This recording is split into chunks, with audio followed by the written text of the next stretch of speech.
নমস্কার, good morning সকলকে। তো আপনারা সবাই ভালো আছেন। এই দেখুন আমরা রথের মেলায় চলে এসেছি বীরচন্দ্রপুর। আমি তো আপনাদেরকে বলেছিলাম যে আসছি, তো দেখুন মেলাতে কত ভিড়। এখানে শঙ্খ বিক্রি হচ্ছে, হাতের শঙ্খ এবং যে ঠাকুরের পুজো দেওয়ার শঙ্খ সবই বিক্রি হচ্ছে। আর এই দেখুন পাঁপড় ভাজা, আমরা এখানে পাঁপড় ভাজা কিনে নেব। আর আছে জিলাপি, গুড়ঝুড়ি, বিভিন্ন রকমের এই দোকানগুলো খাবারের, চানাচুর দেখতেই পাচ্ছেন। তো আমরা ঘুরে ঘুরে এই মেলাটা উপভোগ করছিলাম। আমার ছেলে ক্যামেরা করছিল, আর আমার হাজব্যান্ড এসছে, কিন্তু ওর যেহেতু গাড়িটা আছে সেই জন্য ও যেতে পারছিল না। তো আমরা সবাই এগিয়ে এগিয়ে যাচ্ছি। দেখুন বন্ধুরা কতটা ভিড়। এটা তো খাবারের মেলা দেখাচ্ছি। এরপর আরও দোকানদানি আছে। এরপর আমরা এলাম বাঁকড়াই মন্দিরে।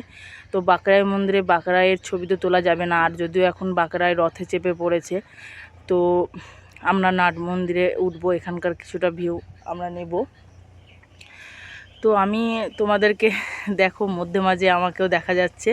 আমি হাঁটছিলাম আর একটা বড় ব্যাগ নিয়েছি, কারণ আজকে একটু বাপের বাড়ি যাব, তো ওখানে একটা রাত হয়তো থাকতে হতে পারে, ওই জন্য কিছু জিনিসপত্র নিলাম। আর আমি তো ভিডিও এডিটিং সম্পর্কে খুব একটা অবগত নয়, ওই জন্য চেষ্টা করছি। আর ভাইয়ের কাছে আর একটু যাব শিখতে। তো এই দেখো আমরা নাট মন্দিরে উঠে পড়েছি। আমার ভাই আমাকে সব কিছু শিখিয়ে দেয়। ও ছোট হলেও ওর মোবাইল সম্বন্ধে অভিজ্ঞতাটা বেশি, ওই জন্য আসি। মূর্তি দুটোকে দর্শন করো বন্ধুরা। তো এই নাট মন্দিরটা আমরা খুব ছোট্টবেলা থেকে আসতাম, তখন কিন্তু এতটা মানে সমাগম ছিল না। এখন এটা আরও নতুন করেছে, তখন এতটাও ভালো ছিল না। তো এখানে আমরা বাঁকড়াইয়ের ছবিটা পরবর্তী ভিডিওতে যদি বাইরে একটা তুলেছিলাম, সেটা পারলে আমি দেখানোর চেষ্টা করব। এটা হচ্ছে আদি বাঁকড়াইয়ের বীরচন্দ্রপুর মন্দির। তো এখানে কিছু কিছু লোক আছে, সবাই ভিড় করেনি, কারণ সবাই তো রথের পিছনে ছুটছে। তো আমরা এবার কোন দিকে যাব? আমরা এবার মেলা হয়ে যাব শিব মন্দিরের দিকে। তো এই দেখুন আমরা পাপড়ি চাটের দোকান হয়ে যাচ্ছি। যেতে যেতে আমরা ভাবছিলাম যে কিছু খাওয়া যায় কি না। তারপর দেখুন যেতে যেতে আমাদের একটা ফ্যামিলি মেম্বারের সঙ্গে দেখা হয়ে গেল, আত্মীয়র সঙ্গে। এই যে একটা আমাদের দিদি ভাই, তো ওদের সঙ্গে কথাবার্তা বলছিলাম আর কি। আর ছেলেটাকে বলছিলাম যে কিছু কেনার দরকার নেই, যদিও আমার রুম ছোট, সব জিনিসে ভর্তি হয়ে গেছে। তা আমরা কিছু খাওয়া দাওয়া করব আর ভিডিও তুলব। তো নতুন মানে স্ট্যাচু যেগুলো হয়, মোবাইল স্টিকগুলো, সেগুলো নিয়ে আজকে নতুন ভিডিও করছি বন্ধুরা। জানি না কতটা ভালো করে করতে পারছি, তবুও চেষ্টা করছি ভালো করে করার। তো এই দেখো বেশিরভাগই খাবারের দোকানটা এখানে বেশি। আর এই দিদি ভাইয়ের সঙ্গে অনেক দিন পর দেখা হয়ে গেল। এটা বাপের বাড়ি শ্বশুর বাড়ি দুই দিক থেকে এরা আমার আত্মীয়। তো কি বলবো, এদের সঙ্গে যখন হঠাৎ করে আত্মীয়দের সঙ্গে দেখা হয়, মনটা একটু ভালোই লাগে। ওরা খাওয়া দাওয়া করছিল, আমাদেরকে দেখে লজ্জা পাচ্ছিল। আমরা বললাম যে খাবো না। আর এই দেখো কত কাচের কাপ ডিশ এর দোকানগুলোও বসেছে এখানে মেলাতে বন্ধুরা। কম দামে কেনা যায়, নিজের পছন্দ মতো সব সময় পাওয়া যায় না, এখানে সব কিছুই পাওয়া যায়।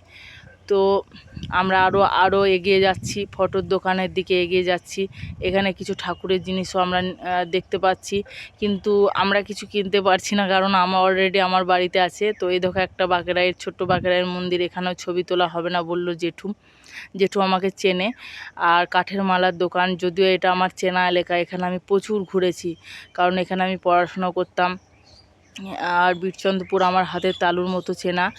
তো এই দেখো এগিয়ে এগিয়ে আমরা যাচ্ছি। আমার ছেলে তো বারবার বলছিল ফুচকা খাবো, তো ফুচকা খাওয়ার ভিডিও আমি অবশ্যই তোমাদেরকে দেখাবো। বাবা ছেলে মিলে কম্পিটিশনে ফুচকা খাচ্ছিল আজকে। তো আমরা হেঁটে হেঁটে যাচ্ছি জগন্নাথ মন্দিরে, এবার উঠবো।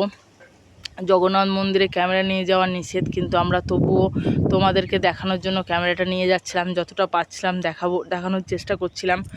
ওখানে যে পুরোহিত জেঠুরা আছেন, ওদেরকে বললাম যে আমি বিগ্রহের ছবি তুলবো না, কিন্তু আশেপাশে তো তুলতে পারি। তো যেহেতু ছোটোবেলা থেকে এই জেঠু আমাকে চেনে, মাথায় ঠিকিয়ে দিচ্ছে। এই জেঠু আমার অনেক পরিচিত, তো বলল ঠিক আছে তুমি যেতে পারো।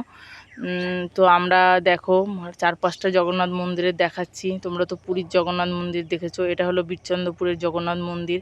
দেখো একই রকমের সুন্দর দেখতে। ঠাকুরের মন্দির সবই সমান, কোনোটাই আলাদা হয় না বন্ধুরা। তো এখানে কত কত বিগ্রহের মূর্তি রাখা আছে, নরসিংহের মূর্তি, দেখতে একটা আলাদাই অনুভূতি। আর এত বৃষ্টি পড়ছিল, মাঝে মাঝে বৃষ্টিটা যখন কমছিল তখনই আমরা ক্যামেরা করতে পারছিলাম। দেখছেন যে কতটা পরিমাণে বৃষ্টি পড়ছে। তো এখানে একটা লক্ষ্মী মাতার মন্দির আছে, লক্ষ্মী মাতার মন্দিরের ছবি তুললাম। আর ওই দেখো বাঁকেরায়ের রথে বাঁকেরায় বসে আছে। কারণ ছবি এখানে তোলা হয় না, আমি ছোট থেকেই জানি, তবুও ভয়ে ভয়ে তোলার চেষ্টা করলাম। এরপর আমরা নেমে চলে এলাম। নেমে চলে আসার পরে দেখো এই ছোট ছোট দোকানগুলো থেকে তোমরা গীতা কালেকশন করতে পারবে। এখান থেকে গীতা কিনে নিয়ে গেলে জানি বাড়িতে ধন সমৃদ্ধি হয়। গীতা থাকলে অনেক বিপদ আপদ থেকে রক্ষা পাওয়া যায়। বন্ধুরা তোমরা যখন এখানে আসবে, কিছু কিনতে না পারলেও ছোট একটা গীতা কিনে নিও। তো এখানে আমার সেই পুরনো শিব মন্দির, এই শিব মন্দির, এই বাবাকে আমি অনেক মানসিক করেছি, আর বাবা আমার অনেক কথা শুনতো। তো এই শিব মন্দিরকে একটু দেখানোর চেষ্টা করছি। ভিতরটা যেতে পারবো না আমরা, কারণ এখানে সব কিছু জায়গা থেকেই ছবি তোলাটা নিষেধ। তো দূরে দেখো আমাদের যে বলভদ্রর রথ চলে এসছে, মানে বলরামের রথ যেটা, ও রথ চলে এসছে। আর এইটা হারাই পণ্ডিতের সেই শিব মন্দির, এটা ছোটোবেলাকার আমার শিব মন্দির, আমার না সকলের। কিন্তু আমি এই শিবের ভক্ত, খুব অনেক দিন পর এসেছি, তো তার জন্য এক্সাইটেড হয়ে গেছি। আর এইখানে ছবি টবির দোকানগুলো আছে সবই, এটা আমরা ঘুরিয়ে ঘুরিয়ে দেখার চেষ্টা করছিলাম। আজকে থেকে ব্লগটা এখানেই শেষ করি।